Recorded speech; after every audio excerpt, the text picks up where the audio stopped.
issues getting the YouTube to connect. I don't know why.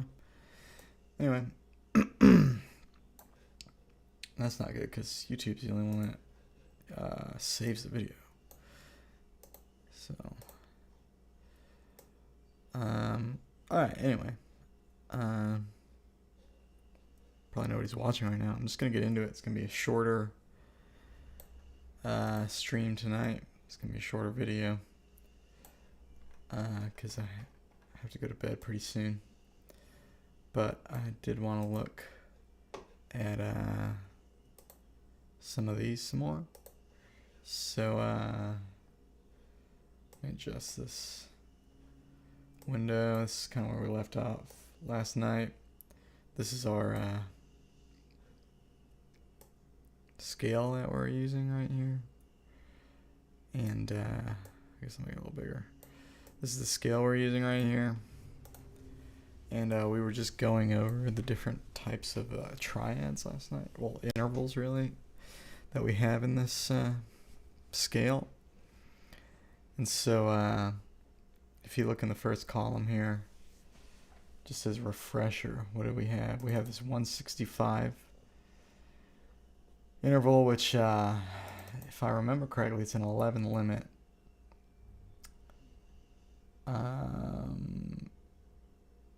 Neutral second. It's an undecimal. What was it? Some undecimal, either the lesser or the greater major second. I think it was a lesser undecimal major second. I'll double check that. And then this is just the Pythagorean ninth, more or less. Second, I mean. I say ninth because you get this from stacking two of these 3/2 fifths here, which these are about 2 cents sharp. So add it all up. This one's about 4 cents sharp. This is the closest match I've found is the 23/19 that Zia Rose Amelia Huff uses in her Novum Deca or Novum Decimal, whatever it's called. It's a 12-note keyboard mapping, all involving the number 19, but it's not actually 19 limit. It's like some really high limit. And then not that I don't care what the limit is. I'm just saying for those who do. And this 372, I want to say this is this funny major third. I haven't found a note. One thing I might do at some point, but not tonight, is try to find a really close JI mapping for this one. I think I have to hunt for it, unless I just run into it by happenstance. But it's like pretty short, pretty shy of the 5/4. It's pretty flat from that. I mean, it's, I don't know, I guess close. What is it? So 386 normally. So this is 14 cents flat. 12 Ito's 14 cents sharp. So it's just as close as 12, but on the other side. Kind of like the fifth. It's about just as close as 12. It's actually slightly closer. The fifth is sharp, whereas the 12 Ito fifth is flat slightly. I don't know that even matters, but yeah, this one's about, I guess, 14 cents sharp. I mean, flat. And the 12 Ito one is 14 cents sharp. So, yep. So I don't know what this interval is. I'm kind of, out of all of these, I'm probably the most intrigued by this interval. And of course, all of these have their inversions on the other side. So as we continue down the line, this is the Pythagorean fourth. It's just the inversion of this Pythagorean third. Just like this one's 2 cents sharp, this one's 2 cents flat. And this is like an undecimal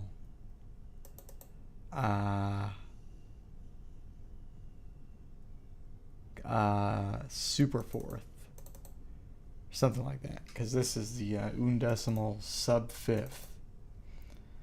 I want to say this one was what was this close to? This was like an 11 over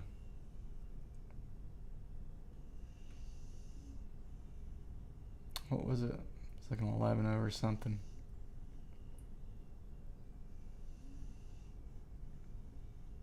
Ah, 15. 22 over 15. And then this was the 1511. I'm gonna double check all these in just a second, but just trying to see if I can remember. And then these 869s are just the flip of this I think this was either the lesser or the greater neutral second. It looks, must be greater. I mean, it looks big. 165 is like 15 cents sharp of 150. Maybe that's the greater and this is the lesser. Lesser undecimal, oh, not that one, right here. So it would be the lesser undecimal neutral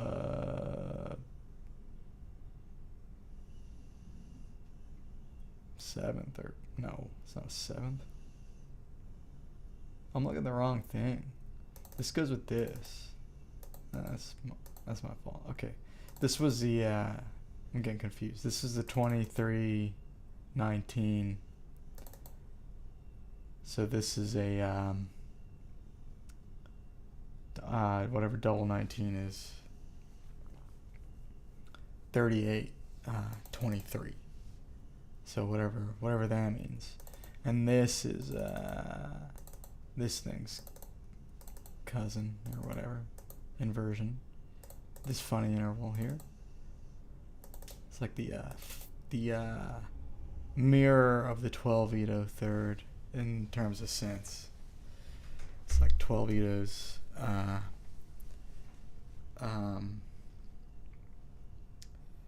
bizarro version, or the dark version of the 12-Ito third. Like there's Dark Mario and Dark Sonic and Dark Samus and all that. It's dark. It's the dark 12-Ito third. And that corresponds with this. So I guess that'd be the dark minor 6. Major third becomes minor 6. And then here we go. Now we can finally look at these. Yeah, this is the probably the lesser undecimal minor or neutral seventh. That's got to be the lesser, and that's got to be the greater neutral second. That's probably greater neutral second and lesser neutral seventh. And then that's just an octave for those who want to know that. And that'd be a Pythagorean seventh, because this is a Pythagorean second. So if you couldn't tell and you're curious, all these just flip. So everything on the everything above the 3, it just flips. There's just a flip. And you'll notice the only time we really privilege this side in terms of analysis is when it's a fifth, just because we build our chords with fifths.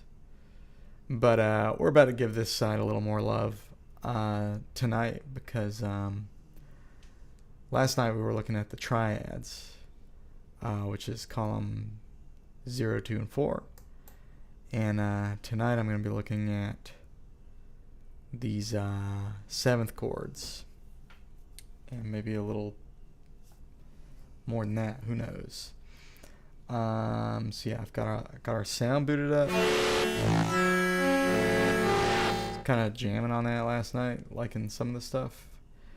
My list, I don't know. I thought I was going to stream longer tonight, but it's going to be a short stream. So I'm going to try to do this analysis stuff first. And then once we have a little time, I mean, once that's over, I'll see how much time is left. It's probably not going to be much. So this might be kind of silly, but I think I'm actually going to record this. And I kind of don't trust the MIDI to replicate all the more nuanced stuff. So I'm just going to start recording the audio of the keyboard. Just in case we spontaneously happen upon something while doing these investigations. So to review this, or this, so as you can see on the keyboard, I don't know if you can see that actually. Hold on, let me get this a little bit adjusted. Let me check the camera. Yeah, I could adjust this a little bit. That's a little better. Yeah, so you can see the keyboard now. That says D, E, F sharp. I guess you can't really tell what's going on, but you can see it lit up on the. Can you? Actually, let me get that. I'm gonna shrink this a little bit so you can see everything light up. So you should be able to see it light up on surge. It'll show you the intervals I'm playing. You can also kind of see it over on the MIDI roll on the left. Is that showing up? Oh no, I have the MIDI turned off. Nah, you can't see it there. Hey, my this isn't showing up. Why is that not showing up? Let's get this to work. Huh. Still not working. That's odd. Where'd it go? Oops. Maybe the MIDI's just not. Oh, there it goes. Weird. Now is this working? Okay, it is working. So yeah, you can see it up here. You can see it up in, I don't know if you can tell. I have like 3 mouse cursors because all the windows overlap. But if you look on the top left, if I had a second monitor, I could make this way cleaner. I think I will eventually get a second monitor, but it won't be for at least probably 2 months. But anyway, yeah, if you look over in the top left, you can see the keyboard there. You can also kind of make it out on surge. Maybe not as well. I'll blow this up a little bit so we can see the keyboard a little better. But I'll move it behind the other. I'll move it behind Vital. So now we can see. Gotta make out what I'm playing. I mean, it's not perfect, but. So that is our root note. So we have one there. This is a 7-note scale. This is not the complete Nautilus scale. Just a 7-note mini version of it. And might actually update the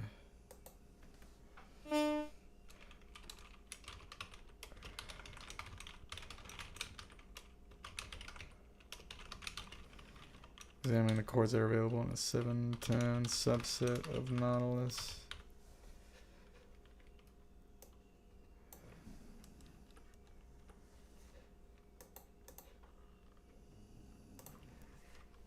Triads and 7th.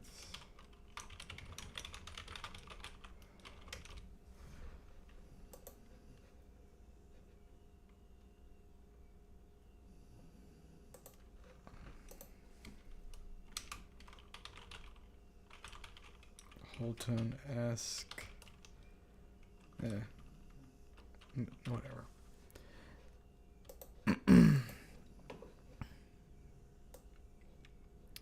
Okay, so updated the description a little bit. Just so it's a little more current. Anyway, no chat. I mean, I wouldn't imagine anyone would pop in right now. It's kind of weird hours, but no, not everywhere though.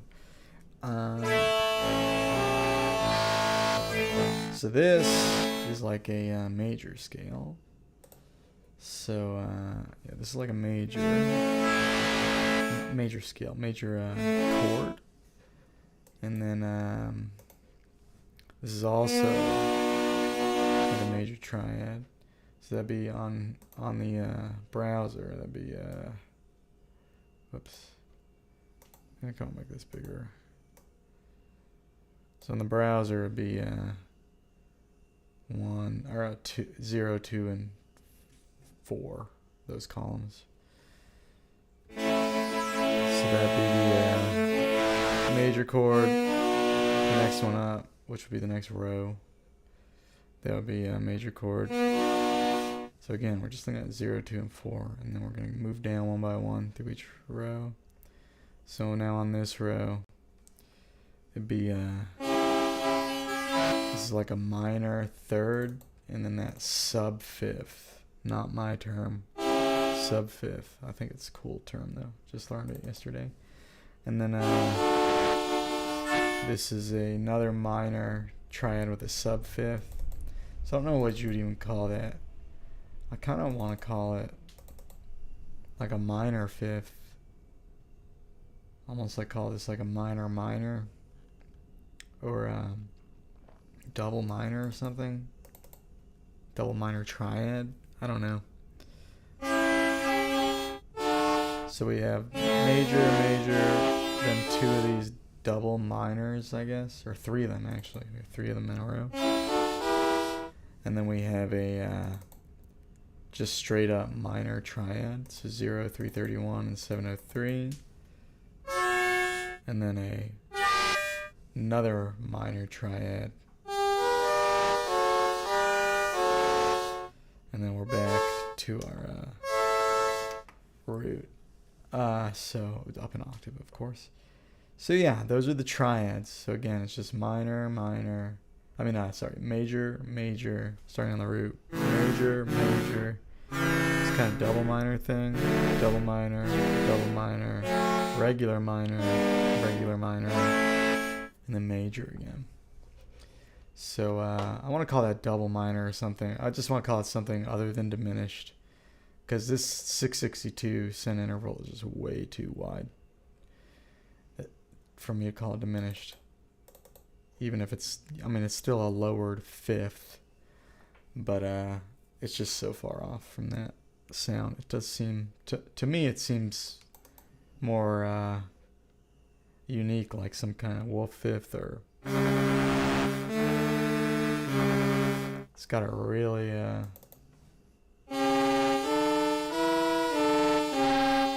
kind of grungy, warbly character. But don't quite see that as a tritone. So now let's just go through the different types of sevenths. So we don't have many. We just have 2. And most of the chords have the same one, which is the inversion of this greater undecimal second, or neutral second. The undecimal greater neutral second. I'm going to double check that real quick. So that was the 165. Okay, it's like an 1110.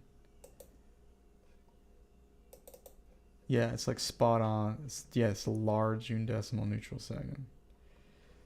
And I think the small one is like a 1211 or something.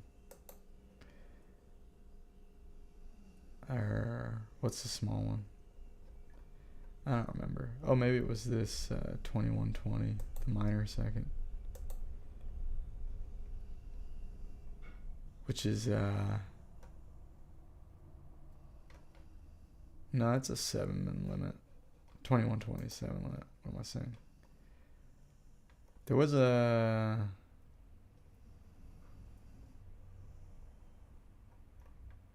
it's a 12/11. It's not 12.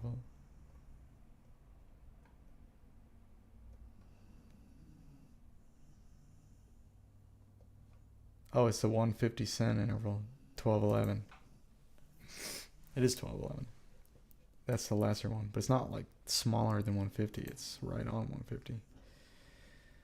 So yeah, this is the larger neutral second, which means this is the smaller neutral seventh. So the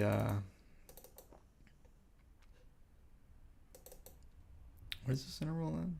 This is 11/10. Yeah, so that means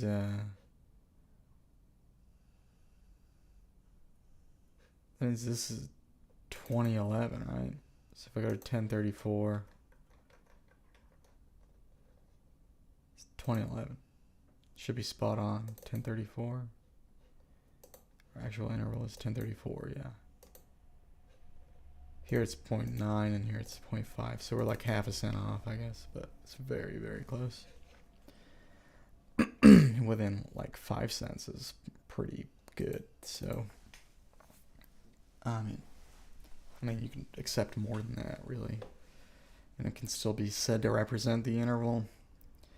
Although I don't know. I don't know about it. I'm sure much more educated and intelligent people than I have figured out all this theory, so maybe I should just agree, but it just some of it seems weird. Some of the JI stuff seems a little weird, but whatever.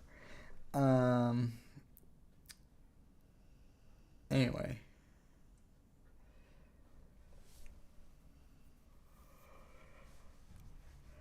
and by that I just figured, like, what's a who's actually locking into like a 12/11? You know what I mean? I mean, maybe just psychoacoustically it happens. That's possible, sure, but I don't know.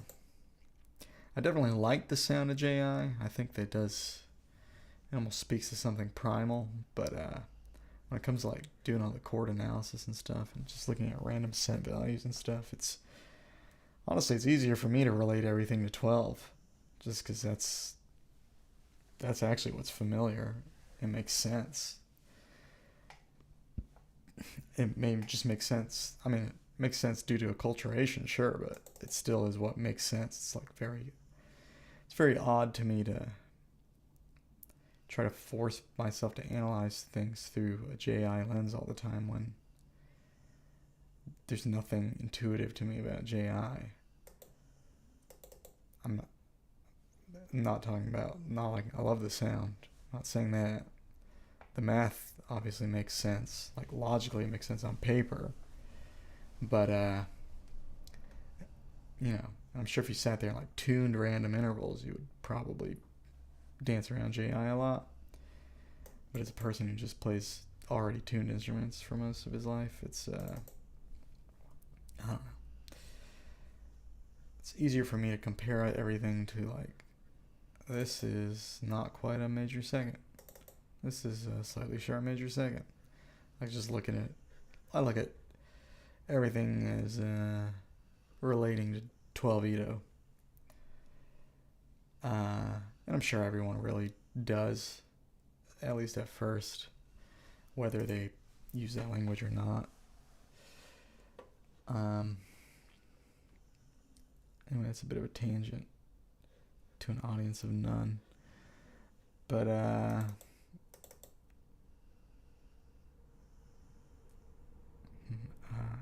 maybe I'll type in the Facebook chat later. Let's see. So this is the neutral seventh. So what does that mean in terms of the 7th chord. So the first triad is major. It's got a neutral 7th.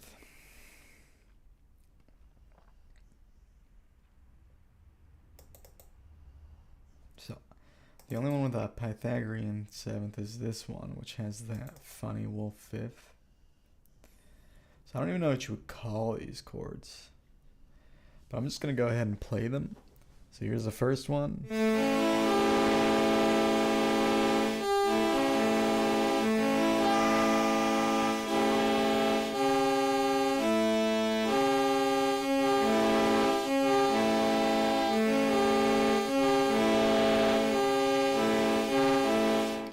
So yeah, from the 3rd to the 5th, I'm looking at the wrong notes. From the 3rd to the 5th. Oh, it's still the same thing. It's one of those novum decimal minor thirds. So we go. It's that funny major. It's that inverse 12 or dark side of 12 major. And then the that like undecca, whatever she calls it, the Zayaros minor third, 19 primodal, however you want to call that. And then from here to here is another one of those cool sharp minor thirds. So we have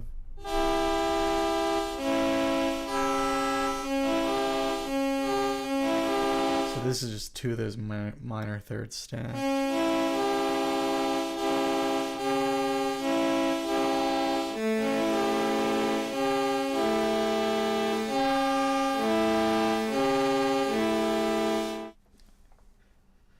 Right?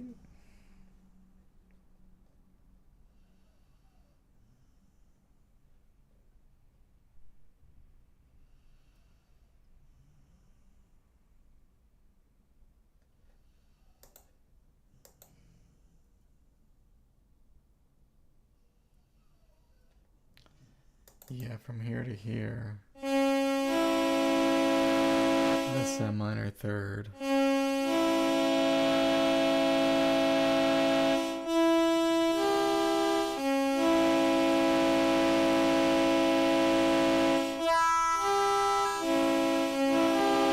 That's that same minor third.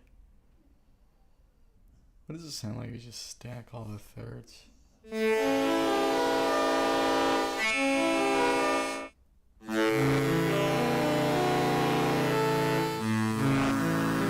Let's...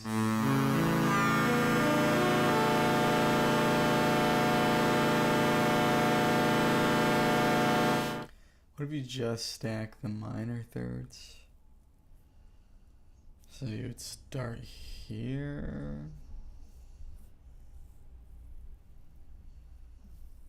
Really, it's hard. This is getting difficult. So that's a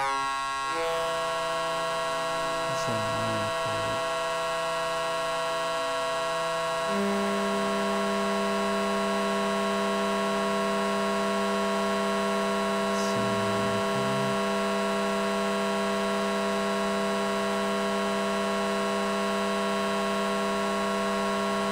I don't think you can just keep stacking it. So the first two notes, you get the other third. So everything else, you get the minor third. So if I go from here to here, it's a minor third.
that would be a chord basically based on double stacking these.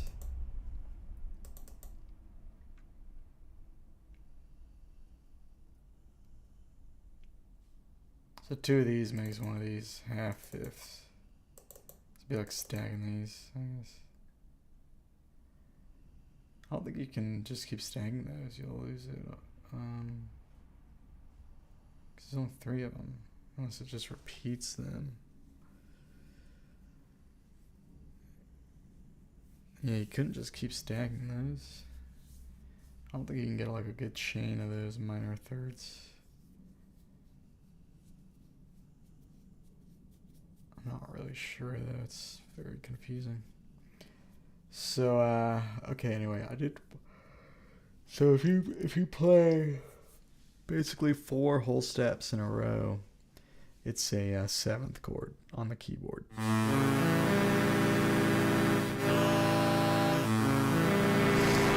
So there's the first one.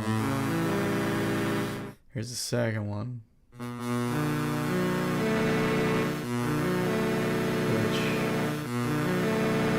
Look at the intervals. If you just look at column 2, 4, and 6, the first 2 are actually identical.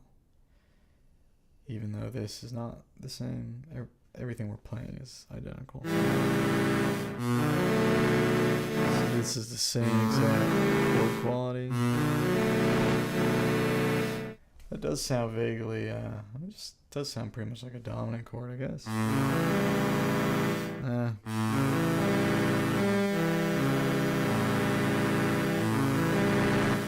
I guess it's kind of shy of like or sharp of a 12-veto dominant. It's pretty like extra sharp of like a harmonic 7th.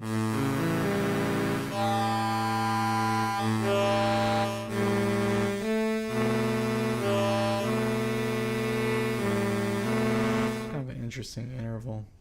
So the first 2 7ths are just hitting decimal thing. Lesser neutral or whatever. But this third one is just Pythagorean. So if we play this chord without that funky 5th, it sounds pretty normal. If you add in that 5th,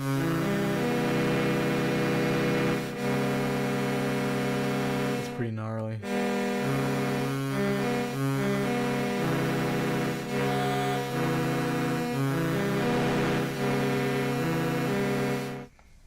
So, yeah.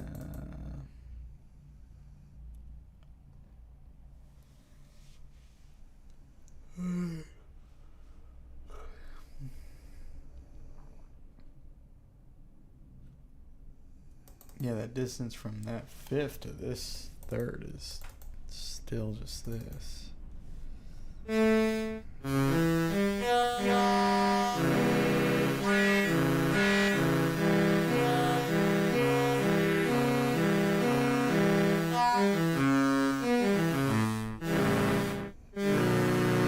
So you have this kind of dominant thing.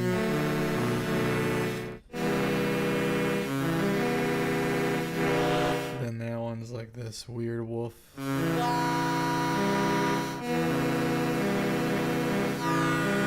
That Pythagorean 7th. Now we have the weird wolf with the undecimal neutral 7th.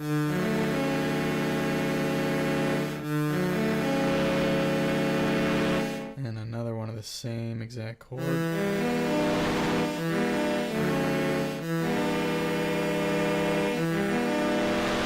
But now we have like a minor 7 with that undecimal.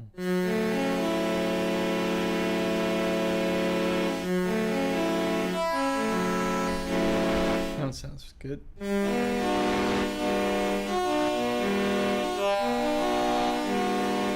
So as if we play the chords in thirds. So, you know, who wants to do that? You know, so if we do,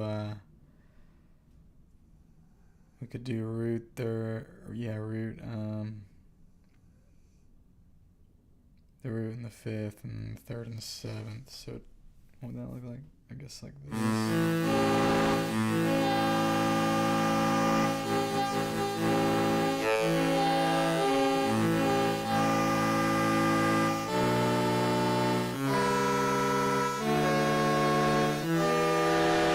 Maybe I'll start a little lower. Or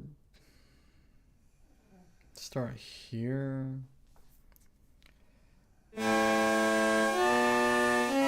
No.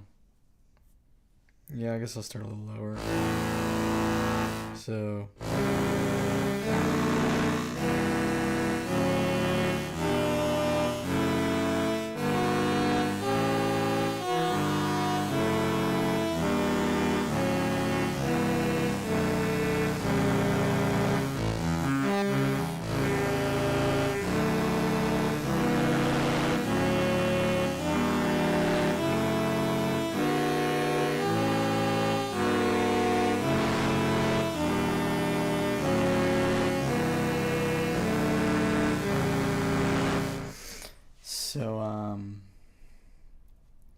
Yeah, that's just going through all the chords in order with that more open voicing. So instead of going 1, 2, 3, 4 down there, it's super muddy.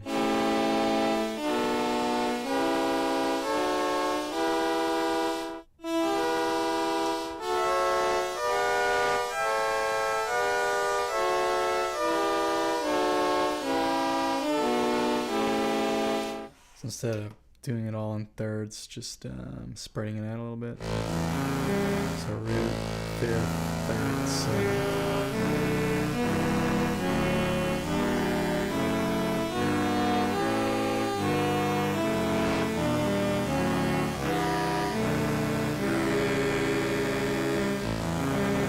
Yeah, cool thing about mapping like different size intervals to a keyboard like this is that you can get, they're not isomorphic, but you can like take the same shape and move it around, and it doesn't sound all samey. It doesn't just sound like you're moving it around, but it's just as easy to play as just shifting through chromatically.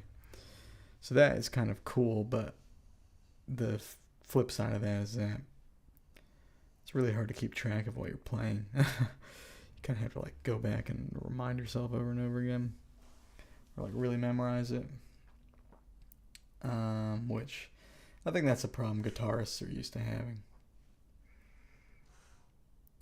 Maybe. Well, nah, not really, I guess, because everything's the same. If it's the same shape, it's the same sound. So I guess this is a little different from that. But if you were to do alternate tunings, I guess on a guitar it could be sort of similar. I don't know. Maybe not. But yeah. So I don't know what to call this. I guess this is, first one is just like a major seventh. Second one, I mean not a major seventh, just like a dominant seven. Same thing here. This one's like a dominant, but with like a wolf fifth or a sub fifth. So from here to here to here is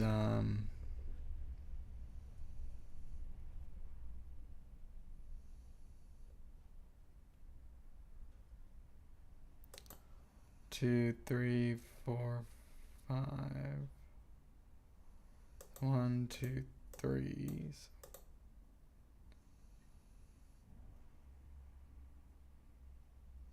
So this is this.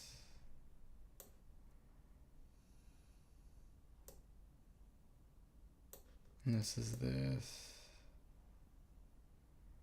Oh, this is so confusing. So this is this. This is this. This is this. This is this. Which means this is this. So every one of these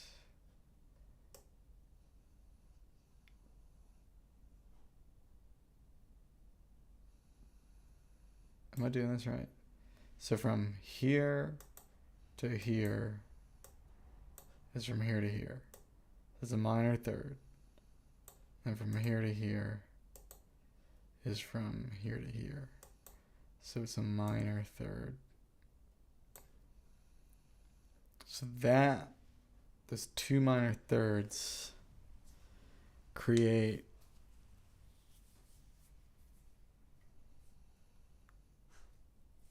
the 662, which is this.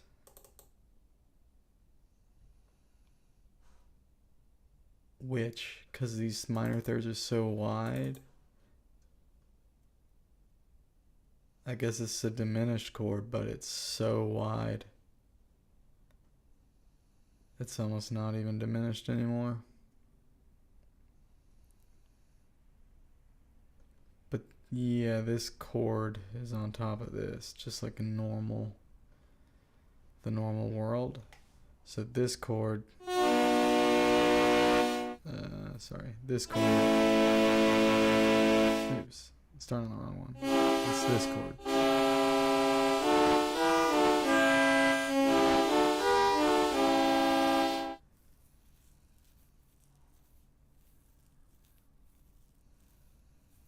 We have 3 instances of those being stacked on top. So if you start on this third one, stack, stack, stack, minor third, minor third, minor third. So that'd be like a fully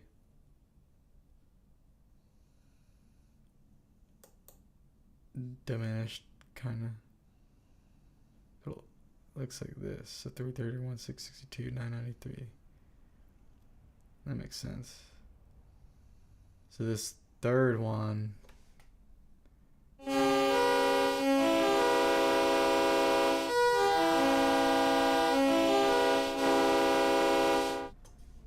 what was this interval? This is the Pythagorean 7th. Or roughly. So this is like splitting the Pythagorean 7th into 3 equal steps.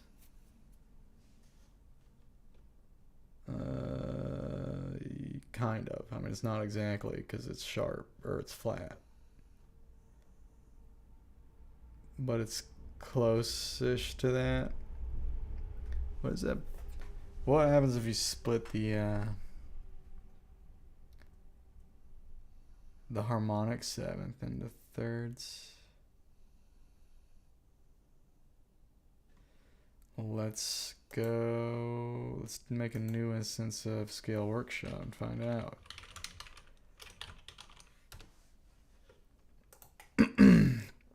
So if we make, oops, now I want a big version of the window. Let's make a new, what is it, equal temperament? Yeah. 3 steps of 7, 4.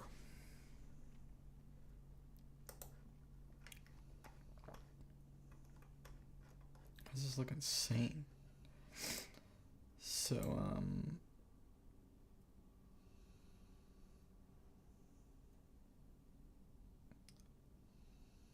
322. Where is our size? 331. 322. That's interesting. What does that sound like?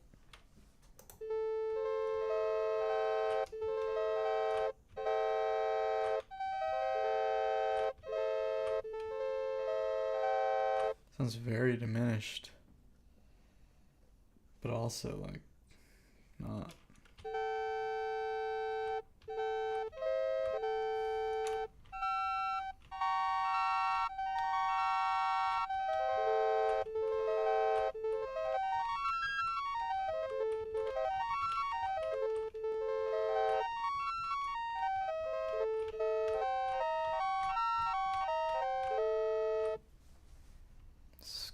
interesting sound. It does sound pretty diminished though.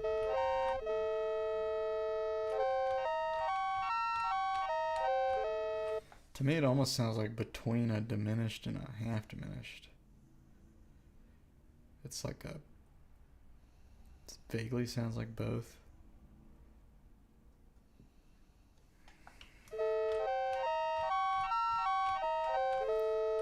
It's pretty sharp minor third, I think.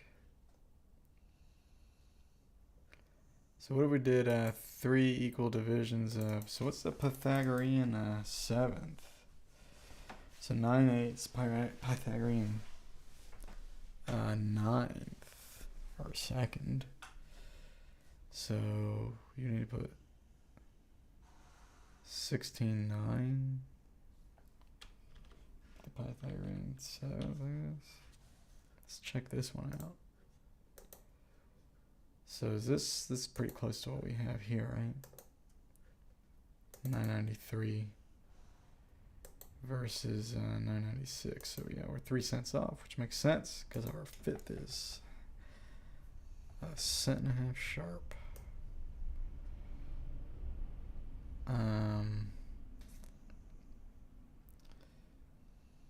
So if you stack, oh yeah, if you split the Pythagorean 7th into thirds, you get this.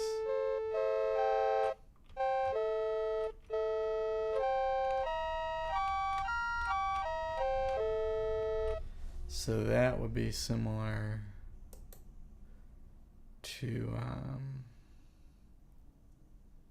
this chord here, this 3rd chord. Not the same exactly, but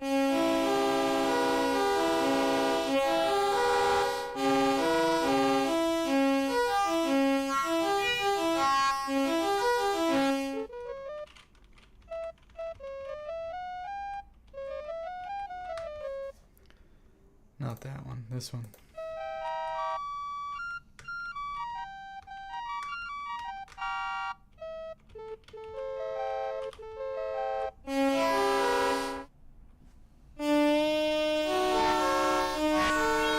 It's kind of in tune.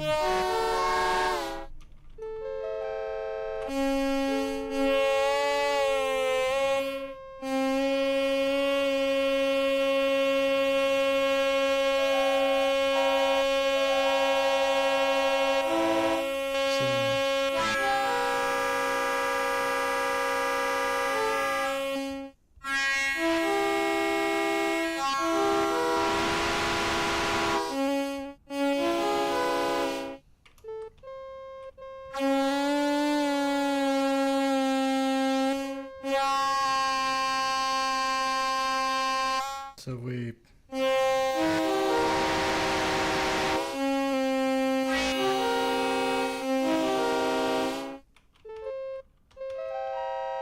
that sounds pretty close.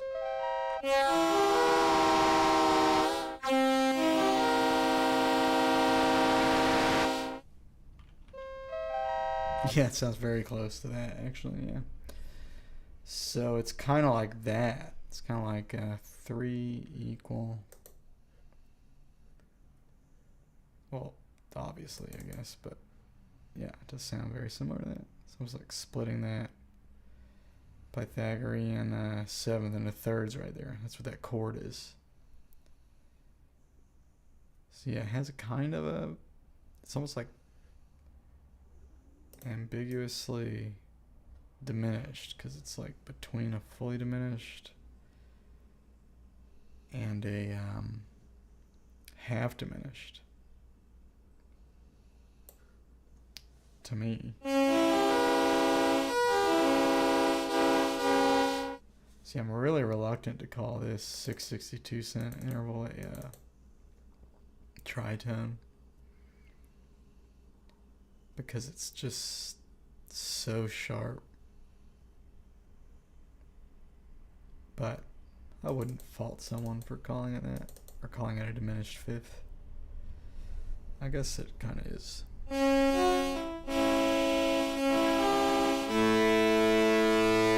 So,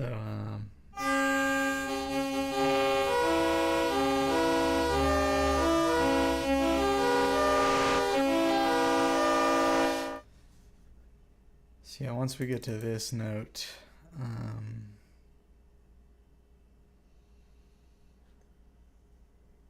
2, 3, 4, 5, 6 above this.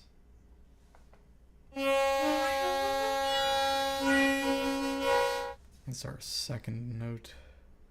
This.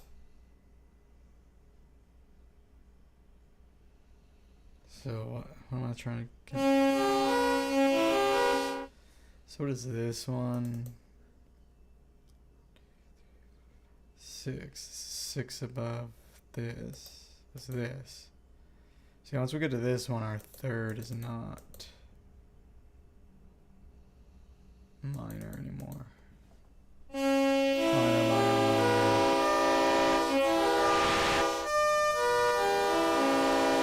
Now we have a major.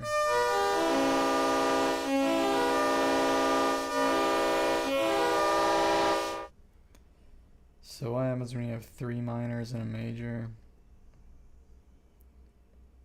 When you have 3 minors, you have a kind of a fully diminished. These are a little too large, but let's say fully diminished. You have 2 minors and then a major. You have a half diminished. I don't know if that sounds half diminished to you.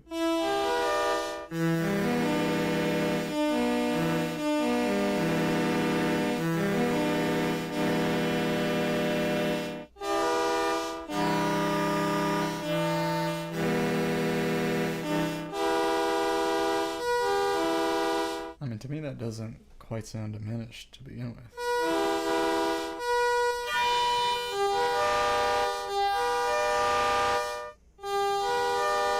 It's just minor.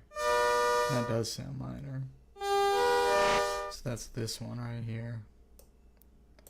So it's the 0, the 2, and this.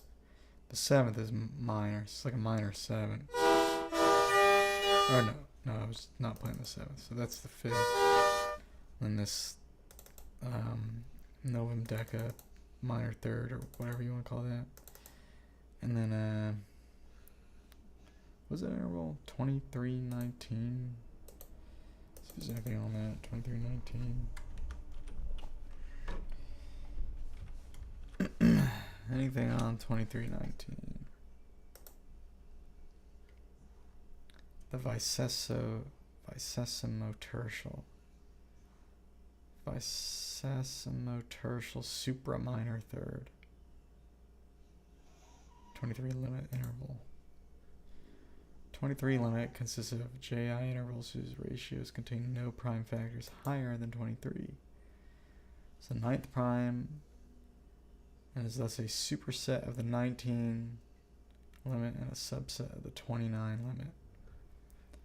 So 24, 25, 26, 27, and 28 are all composite. And 29 is not. And you know, all those Edos don't really get a lot of love except for 24. Does anyone do 26 stuff? Probably, but not so much that I'm aware of. You know, I never hear of 25. Such a solid number. Yeah. Doesn't get a lot of it. Maybe I'll do something 25 eventually. It's very divisible by 5. I mean, that'd come on. 5 goes right into it. 5 times. So you have 5 sets of 5 notes. Anyway, 5 sets of 5 steps. Probably 5 sets of a few things. Maybe. Anyway,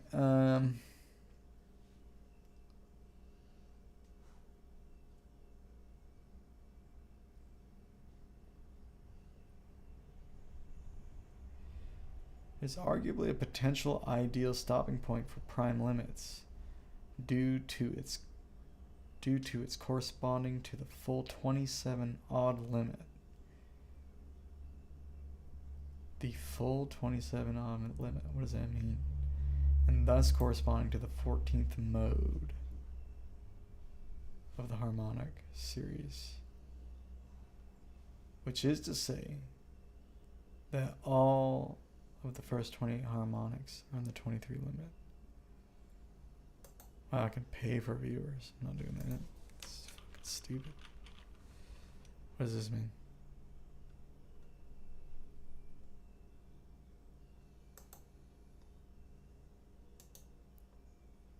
How do you ban this?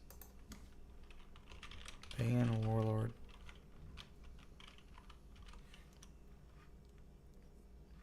Yeah. Alright. Never heard of this. So, the 23 limit, blah blah blah. 14th mode of the harmonic series, which is to say that all of the first 28 harmonics are in the 23 limit.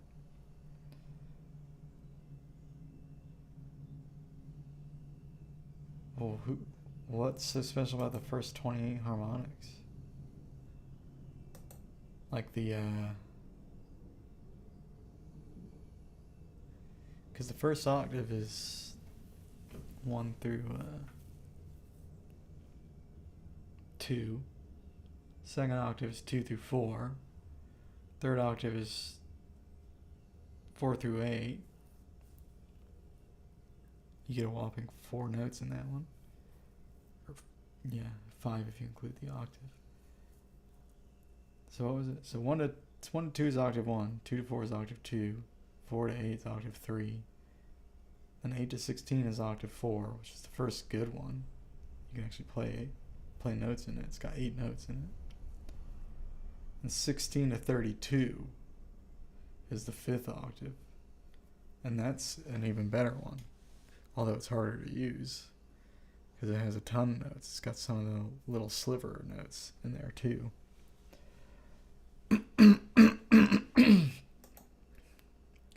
So what are they saying here? It is arguably a potential ideal stopping point for prime limits due to it corresponding to the full 27 odd limit. What is that? What's so special about 27 odd limit? What's so special about 28?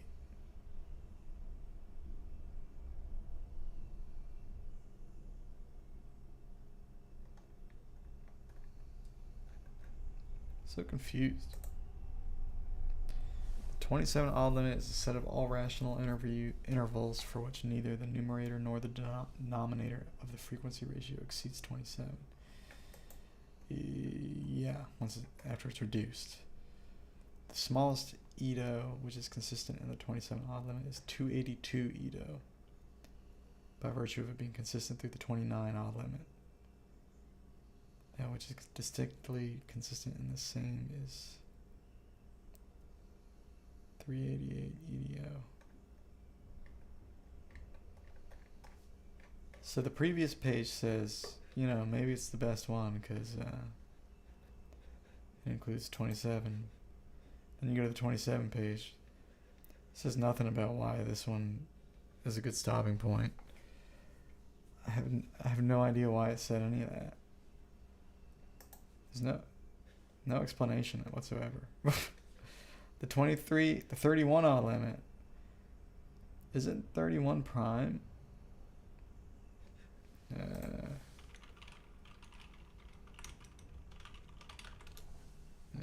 Yes.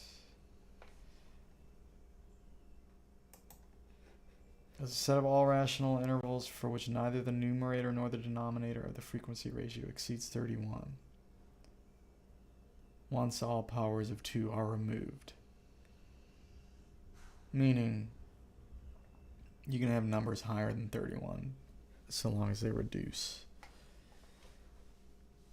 To the 29 odd limit, it adds 15 interval pairs involving 31. Below is a list of all octave reduced intervals in the 31 odd limit.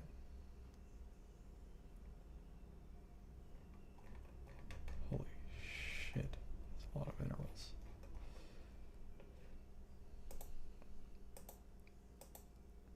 I don't know why they say things that they say. Like what? Like why did it say? What is this? What is the reason for this sentence? It is arguably a potential ideal stopping point for prime limits due to its corresponding to the full 27 odd limit and thus corresponding to the 14th mode of the harmonic series. The 14th, that just means if you started on the 14th note, the 14th harmonic, and went up an octave. So if you went from 14 to 28, that would be in 23 limit.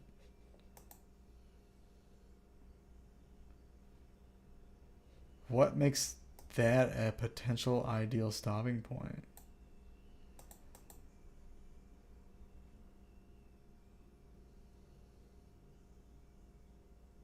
What makes that a potential stopping point?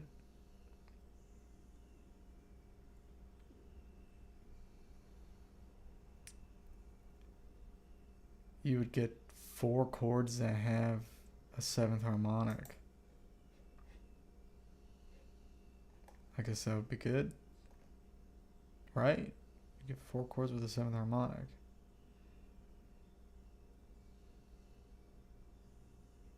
Would you? No. No, you wouldn't. Would you?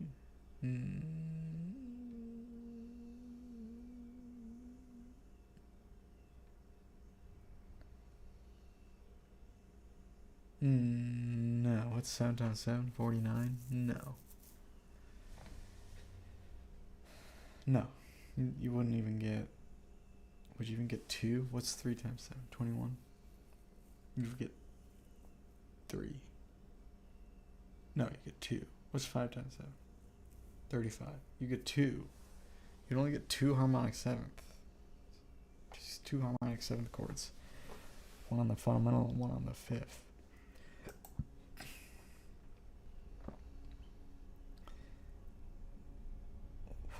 Why would you choose that?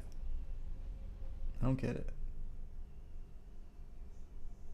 All the first 28 harmonics. Why is that an ideal stopping point for prime limits? I don't get it.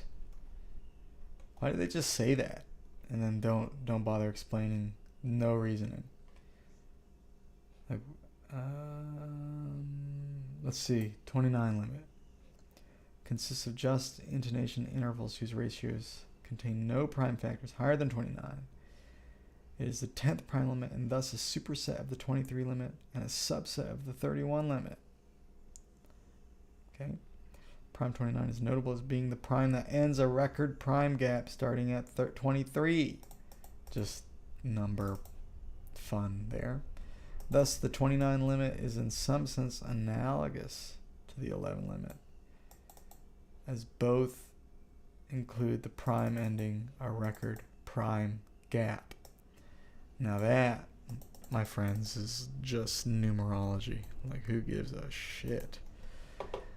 Alright, and then Ito approximations. 282. No, I mean, it's fine. Do you find that interesting? Good. It's sort of interesting.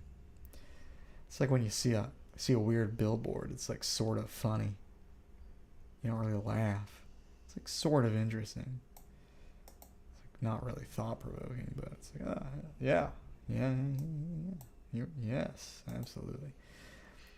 Because, 11 is 4 higher than 7. But 7 was only 2 or what? Yeah, 2 higher than 5. 5 was only 2 higher than 3. 3 was only 1 higher than 2. You know what I mean? So 5 was the first record. Then 11's the next record. But then we have 13 2 later. And then we have 17 4 later. Which is not quite a record, because we already had 4 later with the 11. And then, wait, where were we? Did I skip any? 13, 17, 17, 19 is only 2 later. And then, of course, 23 is only 4 later. But then, 24, 25, 26, 27, 28, 29. That is 6 numbers later. That is a record. That's a brand new world record. Prime gap, dude. Holy fucking shit. And the 31, not a record prime gap. This is just a plain old average 2 gap. Gap of 2. Who isn't a gap of 2 these days, you know? That was interesting back in the 5 limit. But ever since, hell, it was interesting through the 7 limit. But once the 11 limit came out, that 2 gap is pretty lame. And to be fair, 37, big number, but is that exciting? No, not really. Because it's only 6 higher than 31, you know? It's not that far. I mean, if you told me about it after you told me about 5 being 2 from 3, then sure, I'd say, yeah, that's quite impressive. But after you told me about 29 and 23, I'm just, I don't know. 29 spoiled it for 37. I don't know what to say. 282 Edo. Like this. I mean, what is this? 1,323 Edo. What is this? This is just, I mean, what? That's smaller than a cent, you know. Do they know that? They must. They must be aware. It's small. It's smaller than a cent. If you really, I mean, if you're gonna approximate it that closely, I mean, why not just do JI? Just stick, you know, just transpose JI at that point. Is transposing JI, it must be that hard. I mean, otherwise, why would anyone even write this down on a sheet of paper? You know, it must be that hard. Anyway, I'm getting pretty loopy. How much did we get done with this before getting really distracted by this information? Well, this 7th chord is basically a major, not a major 7, just a plain old 7. This one is another plain old 7. This one is a kind of like a diminished chord, but really, like, if you split the Pythagorean 7th into thirds, it's pretty close to that. It's like a almost half diminished. And I will admit, I do kind of find this one interesting, because it's like a halfway diminished. It's more evenly distributed than a half diminished. It's like a half diminished Edo.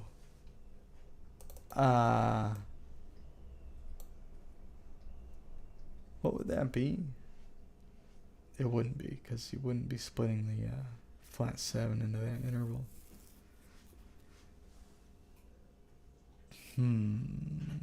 I wonder if there's a way.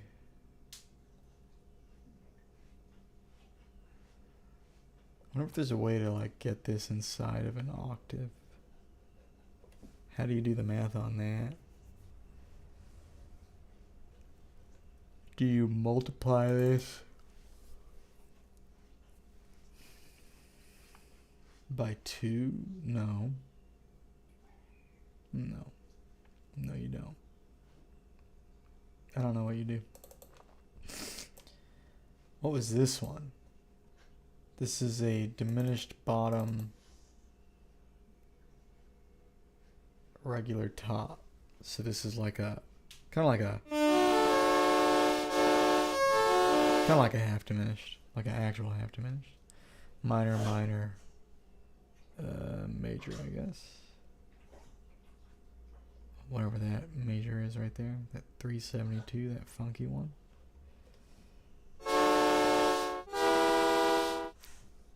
And this is more the same. So we have 2 of those. And then 2 of those half diminished things. like actual half diminished chords, not halfway diminished.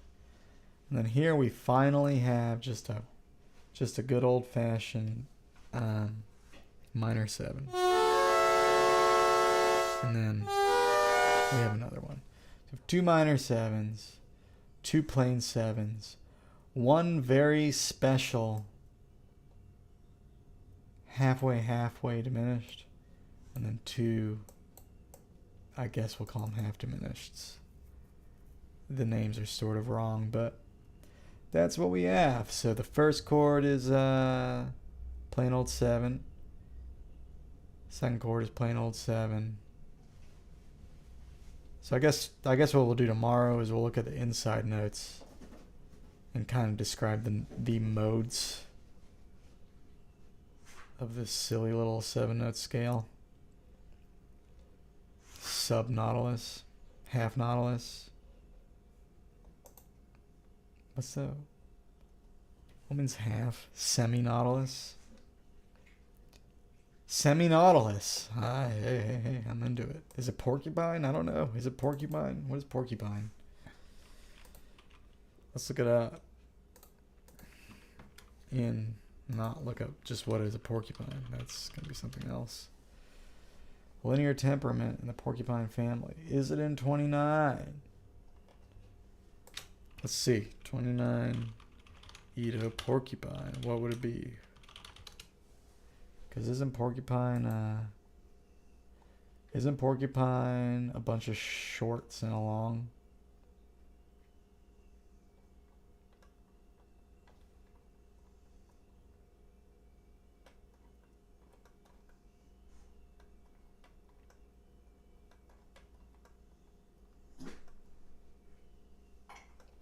Oh, we have a bunch of porcupines in this. 7 long, 8. That's not what I want. Oh, it's this. We're doing this. Right? Why are these all porcupine?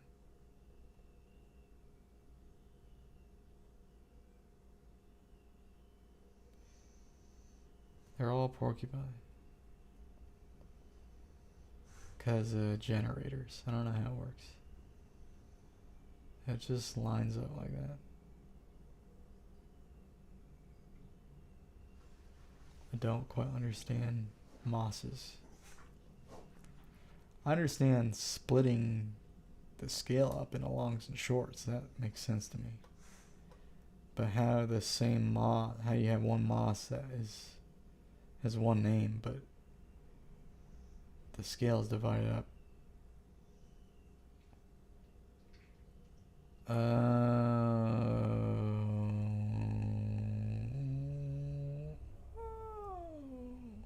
3 and 1 make 4.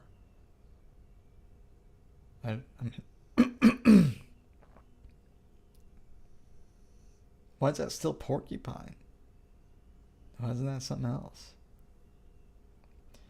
And then 2 and 1 make 4 as well. So these are just cut up versions of this. Now this and this I understand. That's... No, I don't. What am I saying? I don't understand that at all. Is it porcupine if it's 1 and then everything else is the other one? Is that what makes it porcupine?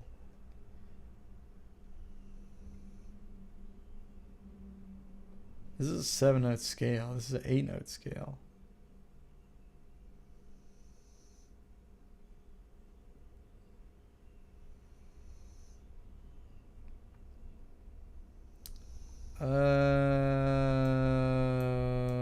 No, this 8-note scale is just this.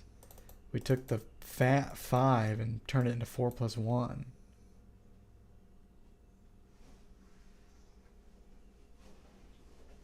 So is porcupine just 7-note scale and then you cut it up? Is that what it is? But it's got to be like 1 versus 6. And then you can cut it up. And then semaphore is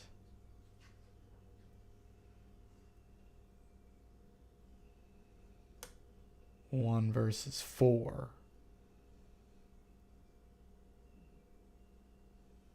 You cut that up.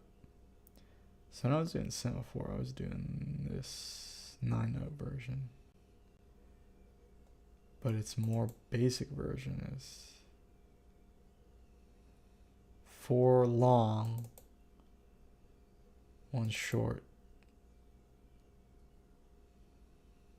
Semaphore is 5 notes. Porcupine 7 notes. And they're both skewed.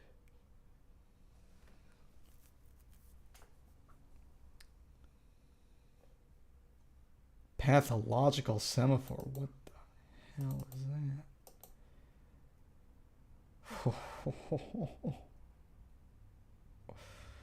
What makes it pathological? I do feel like I'm going insane just looking at this. Maybe that. Maybe that. This is what we started with.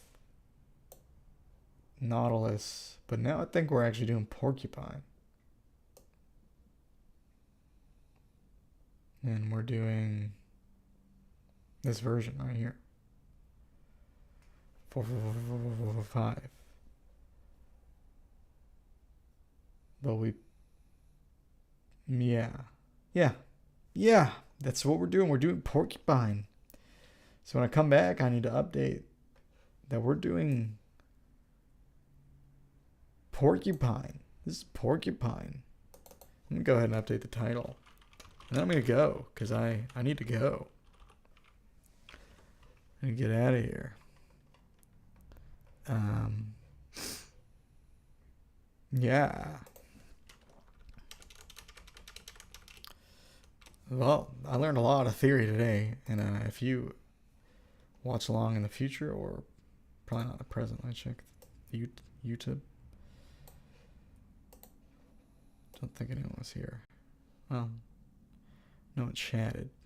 I got a few views, but yeah. Anyway, I'm about to end stream. But yeah, if you're checking this out in the future, I hope you got something out of this. And if not, whatever. It's here for whatever. Have a good rest of your night. And yeah, I will almost certainly be back tomorrow doing more of this. I want to go all the way through this. My goal is for this season of the live stream to season 1 is to you know, come up with something. I'm gonna analyze the shit out of this, and then come up with something with my newfound knowledge, and probably build some more patches, because we've only built one, and do it all in this, what I now realize is porcupine scale, which we've come full circle, because first night of live stream, I was explaining, I mean, it was still Nautilus, and Romeo LX came in and said, hey, do you ever play with porcupine? And I loaded up porcupine and started noodling with porcupine and comparing it to 7 Edo. And through Nautilus, we have inadvertently started playing with porcupine. So Romeo, if you're out there, we're here now. I've finally caught up. I finally have seen the light. So thank you. I think maybe intuitively your suggestion led us to this. Either that or it was this little blurb right here.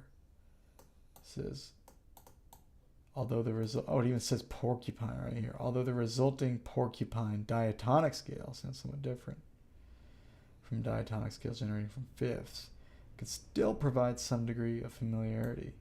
So it literally says right here, if you do these Nautilus whole tone scales, they're porcupine scales.